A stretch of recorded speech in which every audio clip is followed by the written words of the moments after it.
course, we've been talking about characters quite a bit throughout the different videos.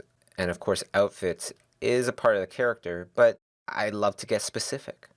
So I want to talk about kind of like when you get your description of a character, not only are you thinking about clothes, but I love the whole entire idea that you also think about how does my character wear it?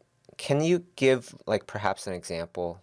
Yes, maybe you remember the series The Fresh Prince of Bel-Air. Mm-hmm. Um, Will Smith, he went to this school with Carlton, and they had to wear these school uniforms. And Will Smith put his jacket inside out because he's a rebel. He doesn't want to conform to the school rules. So as he wears his jacket inside out, first of all, you see all the bright colors that are on the inside of the jacket, but also it's a statement that I'm not going to comply by your rules. I'm playing it by my own rules. So that is character design because the way he wears his clothes says something about his personality. That's fantastic. So, when you're given a description or an assignment of a character, is that something that you think about altogether, or is it in steps of like, okay, well, first, what would my character wear? And then, how would my character wear it? I'm just trying to give people something that they can try at home as well. Hmm. Um, I I don't know if that's always the same. Mm.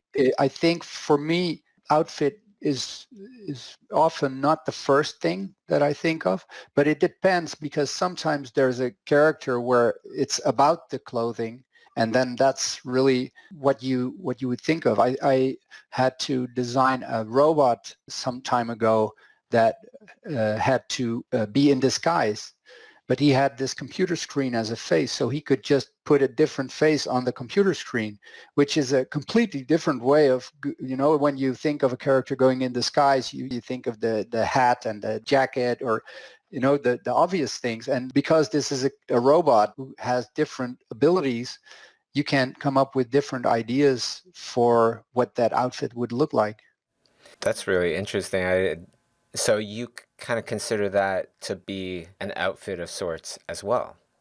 Oh yes, absolutely. I think a clothes physicality, which is not really an outfit, but it does say something about our character. If he's overweight, it is something you think of for your character. So I put that in the same lesson as outfit, or if he's really muscular, those are things that I think are in the same ballpark as a character who doesn't take care of himself and has really messy clothing, things like that. Then there's hair, skin, fur, and props. All these things, they are part of the character that are not necessarily the shape itself or the color of the character, but they add to the personality of the character. And we can really use the way that he wears it, or even why he would wear it, the reason for Let's wearing delve that into that. clothes. Let's delve into that further because I'm sure as many people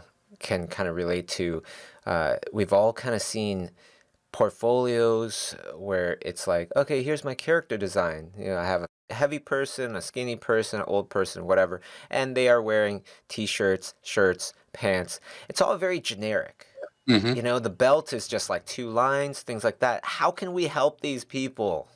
Well, try to think of who this character is. For example, you can draw an athlete of a school football team. But if you think of a backstory for that character, let's say this is a guy who is overweight, but he is determined to be on that team, and he just wants to be in that team, and he does everything he can, but he just isn't able to lose weight. This guy is wearing the school uniform, but it's a lot tighter than with all the others. You can also think of a character that is overweight and who happened to, who is forced on the football team, who doesn't even want to be there. He's overweight and his clothes are tight, But when you design those two characters and how they would wear their clothing, which is really similar in the description, I think it would be really different. It should look really different, and you should be able to tell from the way they wear their clothing, their posture, and you know. That's true. That's a really good assignment, actually, for anybody out there. Try this out as well. Two very similar characters, right, with the same scenario that their school is too cheap to get them clothes that fits them, right? And they're both athletes on the team, but one wants to be there. The other one does not want to be there. How does that affect their outfits? That's a really good challenge. And of course, if anybody wants to learn more and study from Wouter Tulp himself, check out Wouter's new course, Conceptual Characters with Wouter Tulp. Thank you so much, Wouter.